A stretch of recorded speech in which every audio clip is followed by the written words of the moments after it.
Bienvenue à l'enregistrement du culte prévu pour ce 4e dimanche de l'Avent.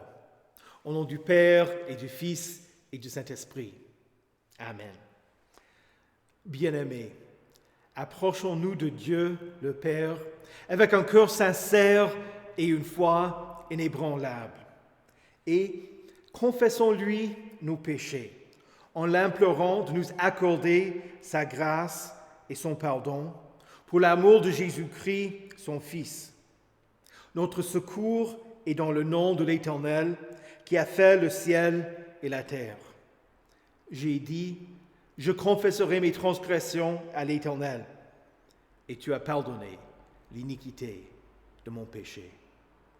Confessons nos péchés.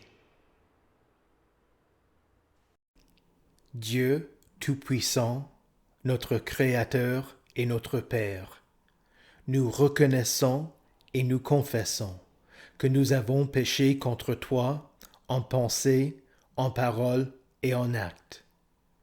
Nous venons chercher refuge en ta miséricorde.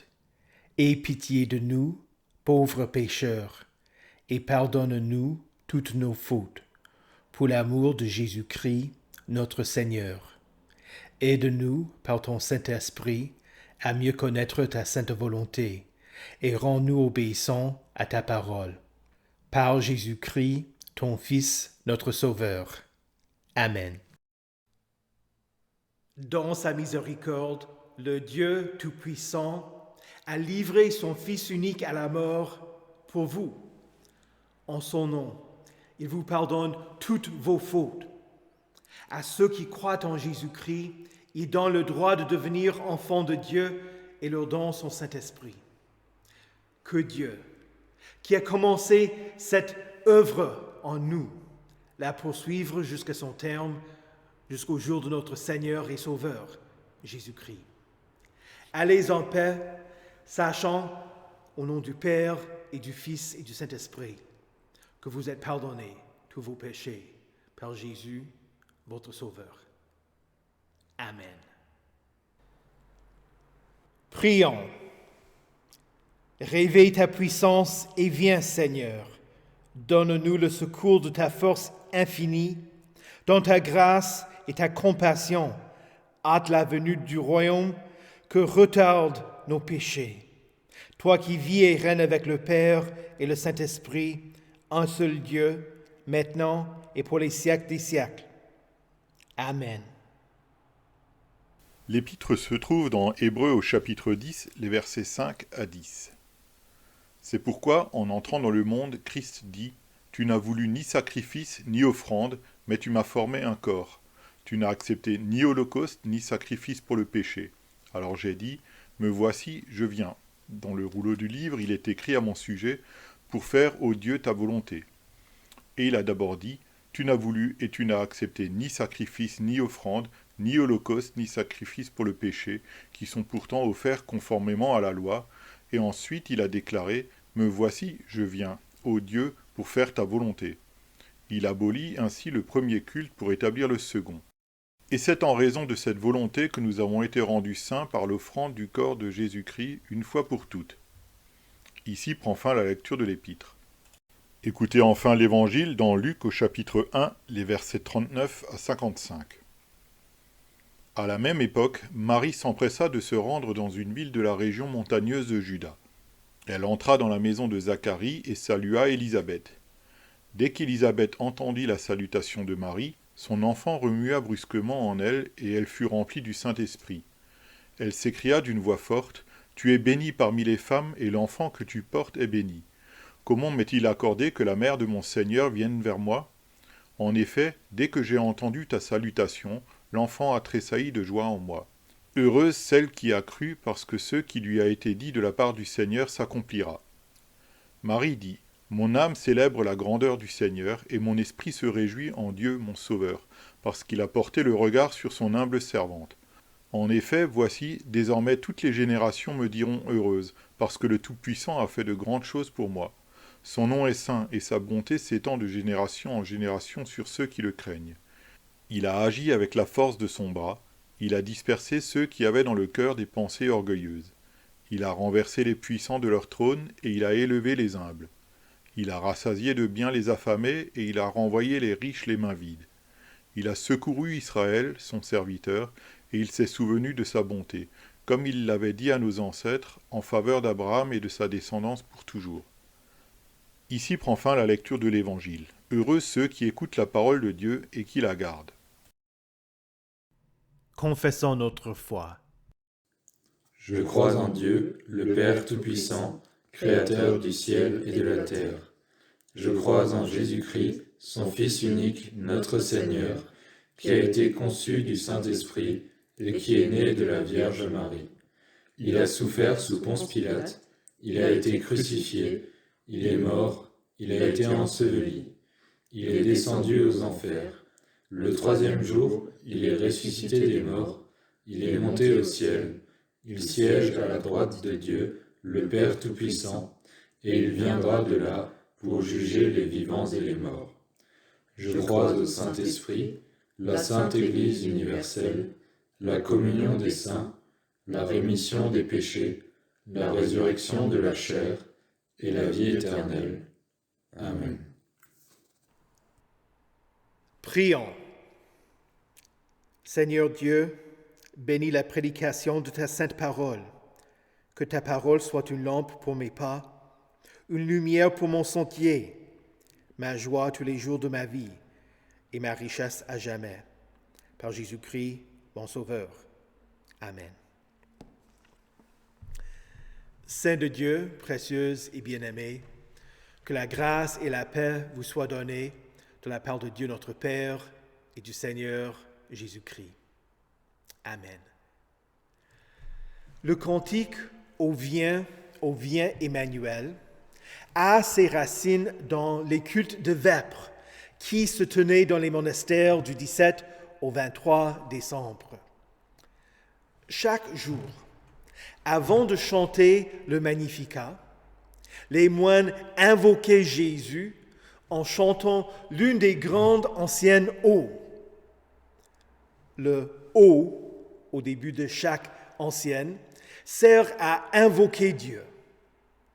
Une ancienne, épellée avec un T et non pas un C, est semblable à l'introïde. Elle est chantée, le liturgiste chantant une partie du texte et l'assemblée chantant le répond. Chaque ancienne fait référence à un ou à plusieurs versets de l'Ancien Testament.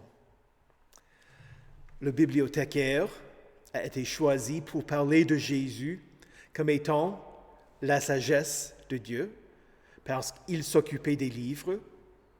Le jardinier pour chanter de Jésus comme étant la racine d'Isaïe. Le portier pour annoncer que Jésus est la clé de David, et l'abbé du monastère pour invoquer Jésus comme étant Emmanuel, Dieu avec nous. C'était un honneur de chanter l'une des grandes anciennes Ô. Les jeunes de nos paroisses vont diriger notre attention demain matin vers les promesses de la venue de Jésus que nous trouvons dans ces textes. Saint Augustin écrit « Le Nouveau Testament est caché dans l'Ancien, et l'Ancien Testament se dévoile dans le Nouveau. » Ce n'était pas lui qui a eu cette idée, mais Jésus qui dit aux Juifs « Vous étudiez les Écritures parce que vous pensez avoir par elles la vie éternelle. Ce sont elles qui rendent témoignage à mon sujet. » Et encore, après sa résurrection, Jésus dit à ses disciples, « C'est ce que je vous disais lorsque j'étais encore avec vous. Il fallait que s'accomplisse tout ce qui est écrit à mon sujet dans la loi de Moïse, dans les prophètes et dans les psaumes. » Nous allons donc méditer ces versets et ces noms de Jésus. La première ancienne, celle du 17 décembre, est la suivante. Ô sagesse de la bouche du Très-Haut, toi qui régis l'univers avec force et douceur, enseigne-nous le chemin de la vérité. Viens Seigneur, viens nous sauver. Une question s'impose. Qu'est-ce que la sagesse? Parfois, les gens confondent la connaissance et la sagesse.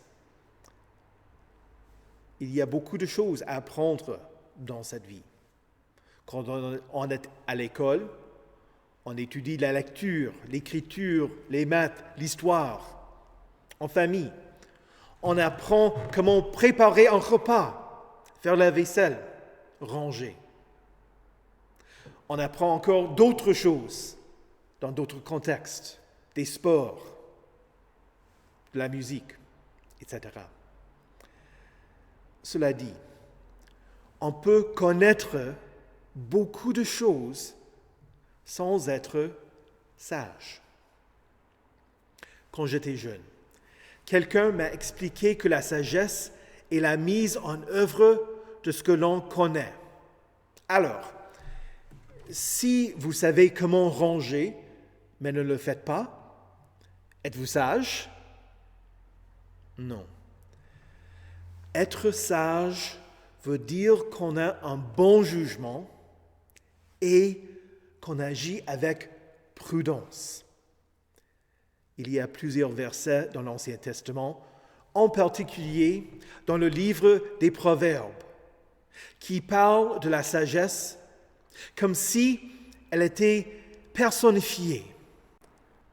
Paul dit en 1 Corinthiens, chapitre 1, au verset 24, que Jésus est la sagesse de Dieu.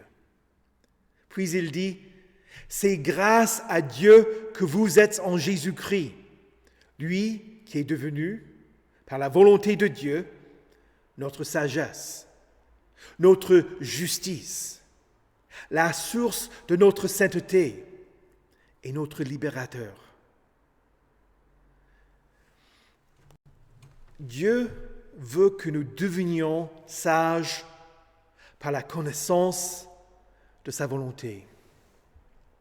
D'une part, la volonté de Dieu, c'est que nous vivions selon les exigences de sa loi, des 10 commandements. D'autre part, et ceci est encore plus important, c'est que nous mettions notre confiance en Jésus-Christ pour le pardon de nos péchés. Pierre écrit, « Grandissez dans la grâce et dans la connaissance de notre Seigneur et Sauveur, Jésus-Christ. » Ce que nous faisons ensemble au culte, ce que vous faites maintenant, les cantiques, la confession et l'absolution, les lectures, le sermon, la confession de la foi, les prières. Ce sont des activités qui ont pour but de nous rendre de plus en plus sages. Il en va de même quand on fait des méditations en famille ou qu'on assiste à une étude biblique.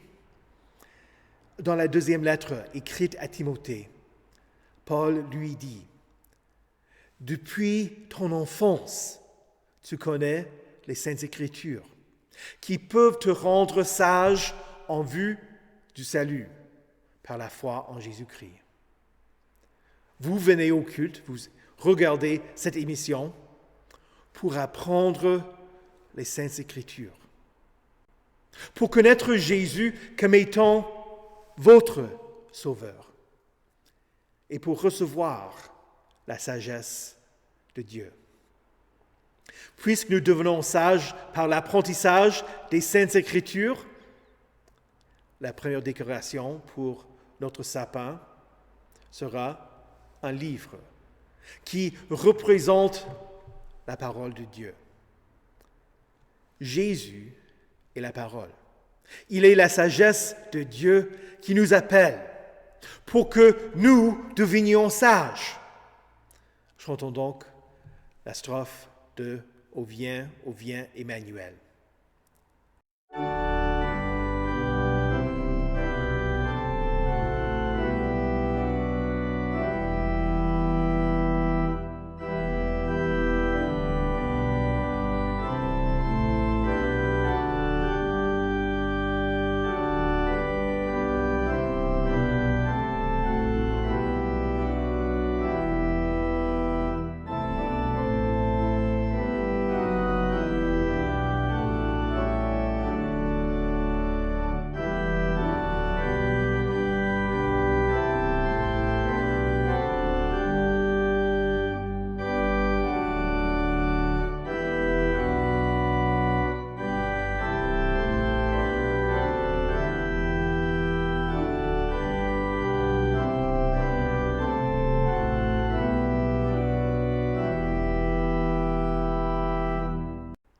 La deuxième ancienne, au chef de ton peuple Israël.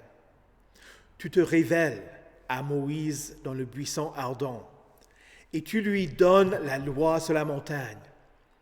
Délivre-nous par la vigueur de ton bras. Viens Seigneur, viens nous sauver. Ce verset nous donne un résumé des œuvres de Dieu dans le livre de l'Exode. Jésus est le chef de son peuple d'Israël. Il est le Messie promis. Jésus a libéré son peuple qui était en esclavage en Égypte. Il appela Moïse, un Israélite qui avait grandi dans la famille du Pharaon. Moïse avait fui l'Égypte après avoir tué un Égyptien de peur d'être puni. Quand Moïse eut 80 ans, Jésus lui parla depuis un buisson, lui disant d'aller revoir le Pharaon, celui qui avait été son frère quand il grandissait, pour faire libérer son peuple. Jésus avait entendu les prières de son peuple et allait le sauver. Pharaon n'écouta ni Moïse ni la parole de Dieu et refusa de laisser partir les Israélites. Après une série de miracles auxquels Pharaon refusa de prêter attention, Moïse le prévint que Dieu allait envoyer l'ange de la mort pour tuer les premiers-nés des mâles des Égyptiens. Selon la parole de Dieu, les Israélites mirent le sang d'un agneau sur le linteau et sur les deux poteaux de leur maison, pour indiquer que l'ange ne devait y frapper personne. L'ange de la mort vint, comme promis. Pharaon, voyant ceux qui étaient morts, y compris son fils premier-né, laissa partir les Israélites. Mais presque immédiatement, il regretta de les avoir libérés, changea d'avis et décida qu'il allait poursuivre les Israélites pour les obliger à revenir. C'est ainsi que le peuple de Dieu se trouva piégé entre la mer Rouge et l'armée de Pharaon. Dieu dit à Moïse de lever son bâton, de tendre sa main sur la mer et de la fendre. Dieu sépara les eaux pour que les Israélites traversent la mer à pied sec. Une fois que le peuple eut traversé la mer, Dieu permit à l'armée égyptienne de le poursuivre. Les eaux revinrent à leur place et les Égyptiens se noyèrent.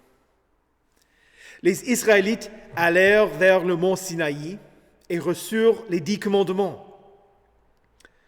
Dieu apprit à son peuple que chaque Juif devait voir cet acte de salut comme étant pour lui. De la même manière, Jésus a accompli un acte de salut pour le monde entier. Par ses souffrances et sa mort innocente, Jésus vous a sauvés. Dieu nous a délivrés. Par la vigueur de son bras, vous devez avoir en tête l'image d'un homme fort qui montre qu'il est très solide. Jésus est le Dieu vivant et fort, capable de nous délivrer. Il a déjà vaincu le péché, le diable et la mort. Quand les ennemis nous poursuivent, nous savons que nous avons un Dieu fort et nous prions qu'il nous en délivre. Nous prions, viens Seigneur, viens nous sauver. Chantons la deuxième strophe.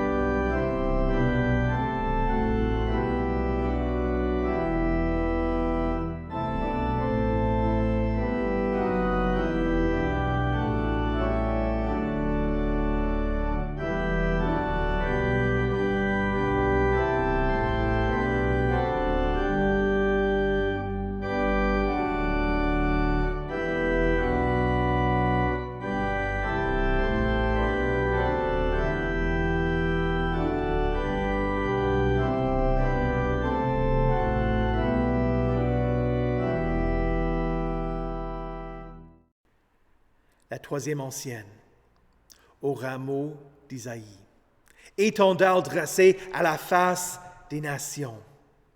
Les rois sont muets devant toi, tandis que les peuples t'appellent. Délivre-nous et ne tarde plus.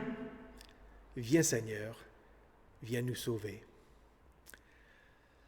Le verset qui parle du rameau d'Isaïe se trouve dans la prophétie d'Ésaïe, au chapitre 11, le premier verset. La décoration pour cette ancienne est une branche qui sort d'un bout de bois mort. C'est une façon de dire que Jésus allait venir de la lignée morte d'Isaïe, la lignée de roi de David, ayant été mise à néant. De cette lignée, Dieu allait lui-même faire surgir Jésus. De la même manière qu'un étendard est élevé pour que les gens se rassemblent autour de lui, Jésus a été élevé sur la croix, comme il prophétisa. Il faut que le Fils de l'homme soit élevé afin que quiconque croit en lui ne périsse pas, mais qu'il ait la vie éternelle. Cette ancienne fait référence aussi à Ésaïe, chapitre 52, au verset 15, qui dit « Il purifiera beaucoup de nations.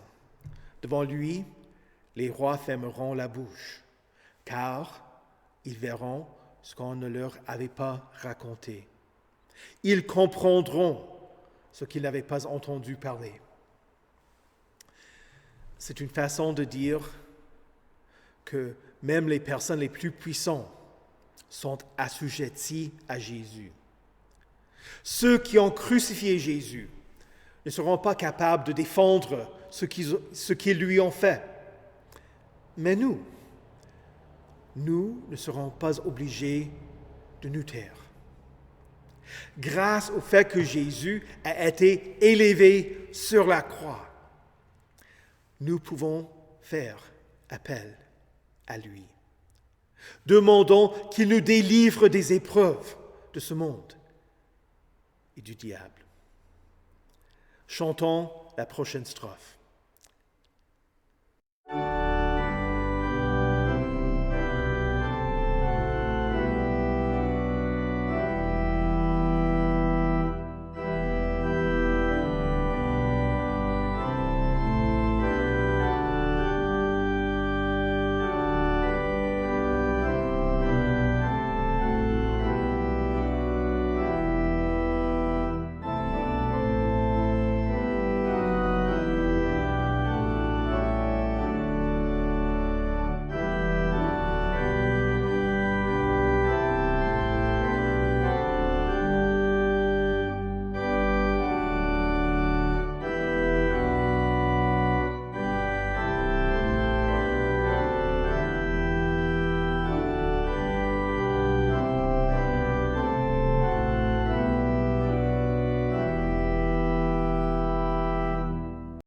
la 4e ancienne.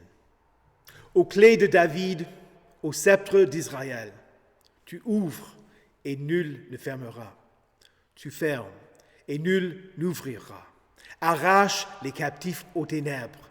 Viens Seigneur, viens nous sauver. La prochaine décoration à accrocher sur le sapin est une clé. On utilise une clé pour verrouiller une porte ou pour la déverrouiller. Le prophète Ésaïe écrit à propos de Jésus: « Je mettrai sur son épaule la clé de la maison de David. Quand il ouvrira, personne ne pourra fermer. Et quand il fermera, personne ne pourra ouvrir. » Dans le livre de l'Apocalypse, Jésus prend pour lui-même le titre de celui qui ouvre et personne ne pourra fermer, celui qui ferme et personne ne pourra ouvrir. Apocalypse chapitre 3, le verset 7. C'est une façon de dire que Jésus donne accès au paradis et en empêche d'autres d'y accéder. Jésus dit aussi à Pierre: « Je te donnerai les clés du royaume des cieux. Ce que tu lieras sur la terre aura été lié au ciel. Et ce que tu délieras sur la terre aura été délié au ciel. » Matthieu 16, le verset 19. Jésus, par sa mort, pardonne les péchés. Et l'Église annonce son pardon à ceux qui mettent leur confiance en Jésus, à ceux qui se repentent de leurs péchés. Mais aussi, Jésus ne pardonne pas aux impénitents, à ceux qui ne regrettent pas leurs péchés et ne veulent pas être pardonnés. La prière de l'Église, c'est que Jésus arrache les captifs aux ténèbres, c'est-à-dire qu'il sauve ceux qui sont dans leurs péchés, les menant à la foi, et qu'il leur ouvre le paradis. Chantons la 4e strophe.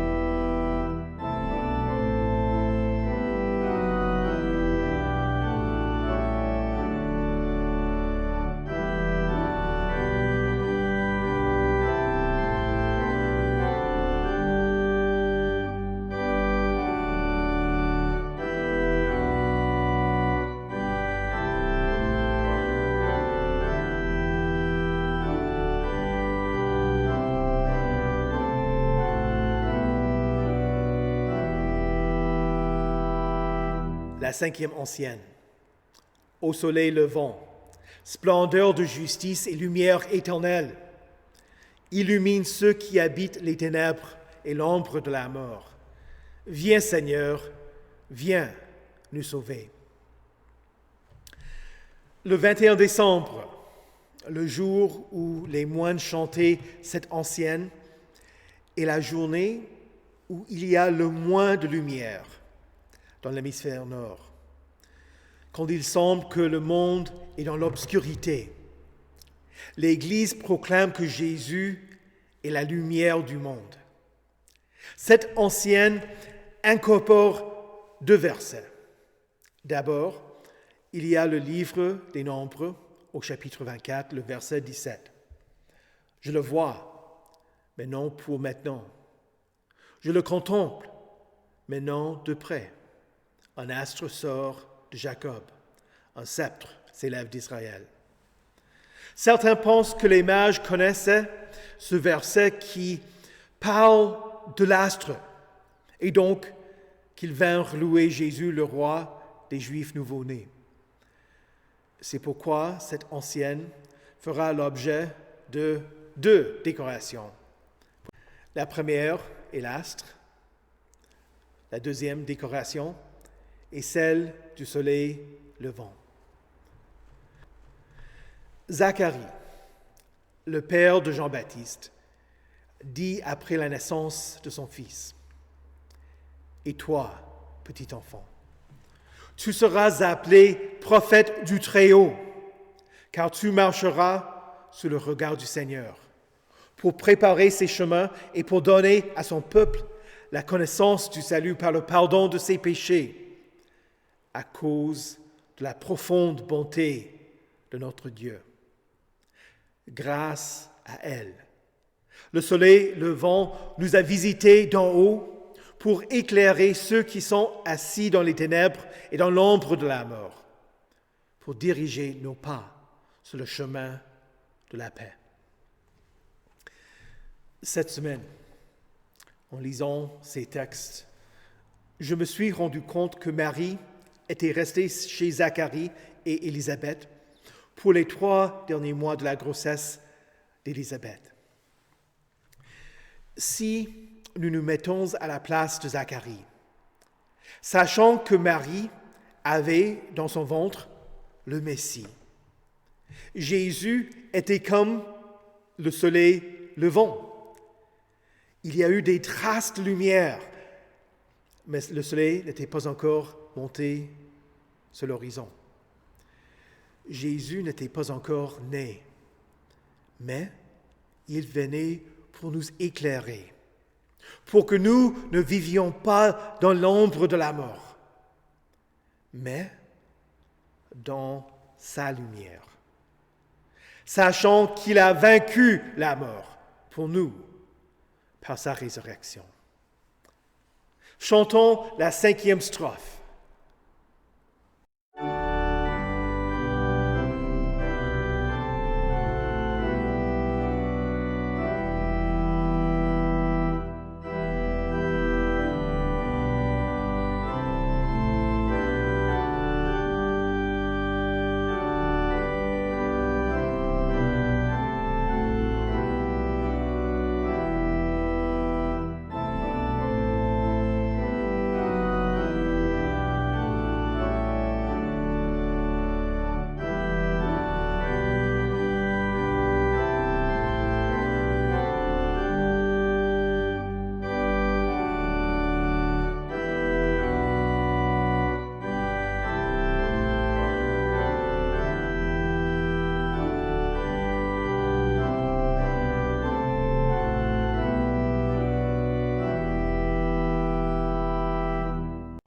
La 6e ancienne, au roi de l'univers, au désiré des nations, pierre angulaire qui joint ensemble l'un et l'autre mur, force de l'homme pétri, de limon.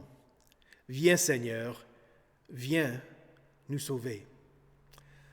Le prophète Agé, au chapitre 2, le verset 7, écrit « Je ferai trembler toutes les nations. Les trésors de toutes les nations afflueront. Et je remplirai de gloire ce temple, dit l'Éternel, le Maître de l'univers. » La 2e ancienne parle de Jésus comme étant le chef de son peuple d'Israël, le roi des Juifs.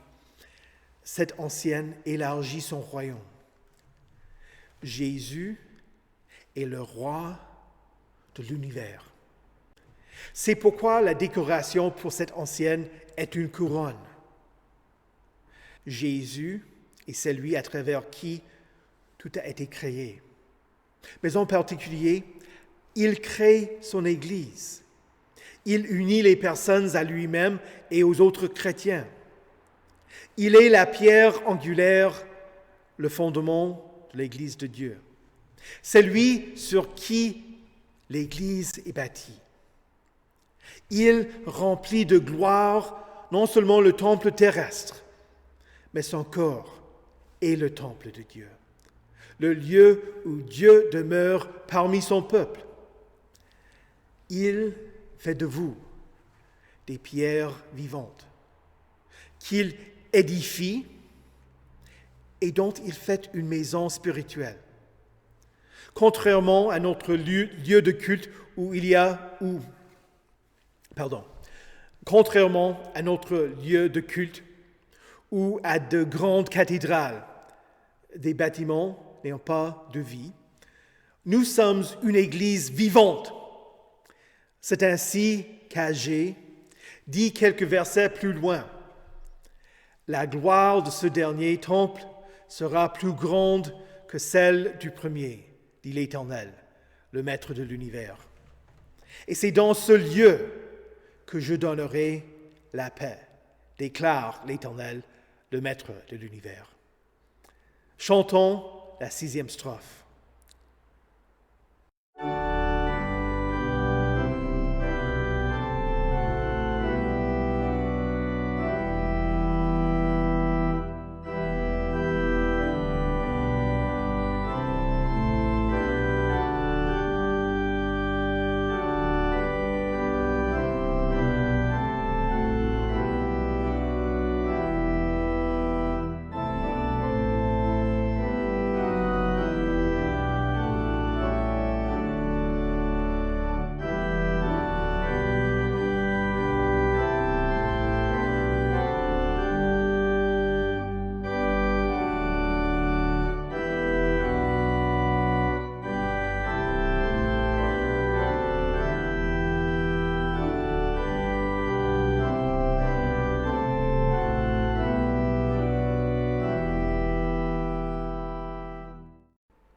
La 7e ancienne, ô Emmanuel, notre législateur et notre roi, espérance et salut des nations. Viens Seigneur, viens nous sauver. Jésus est Emmanuel. Ésaïe prophétisa un signe ou un miracle en disant « La Vierge sera enceinte, elle mettra au monde un fils et l'appellera Emmanuel. » Emmanuel veut dire Dieu avec nous. En Jésus, Emmanuel est plus qu'un nom. Il est vraiment Dieu avec nous. Il a payé la rançon que seulement celui qui est Dieu et homme a pu payer pour nous racheter. Il est le désiré des nations, attirant des gens de tous les peuples et faisant d'eux un royaume de paix. Jésus est le soleil levant, la lumière du monde, qui chasse le désespoir et les ténèbres. En tant qu'étant la clé de David, Jésus nous libère. Pour que nous n'allions pas en enfer, il ouvre pour nous la porte des cieux et nous y amène.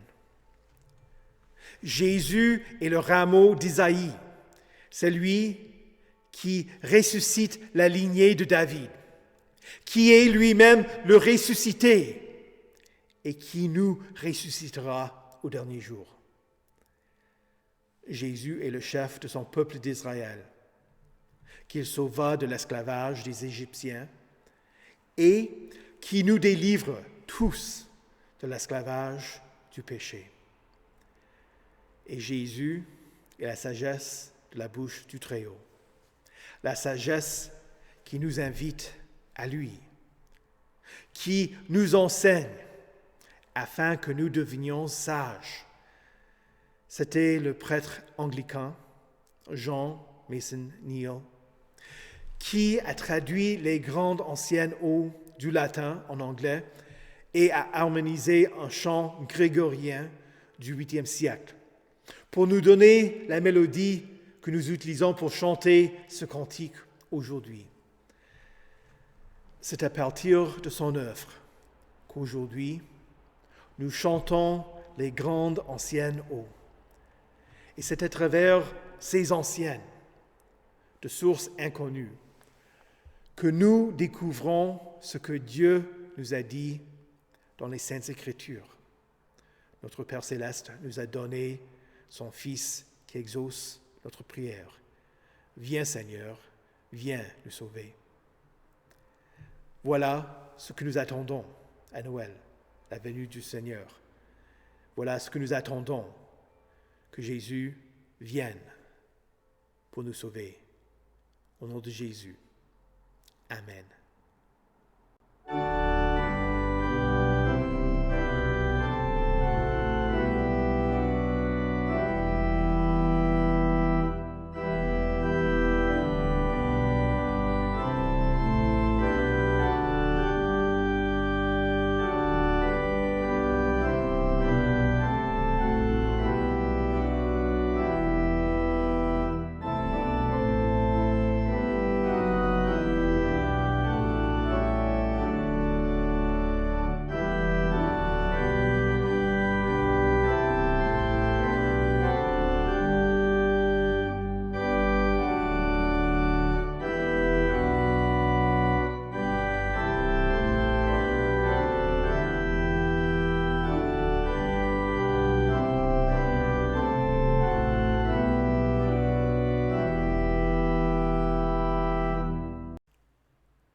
Prions.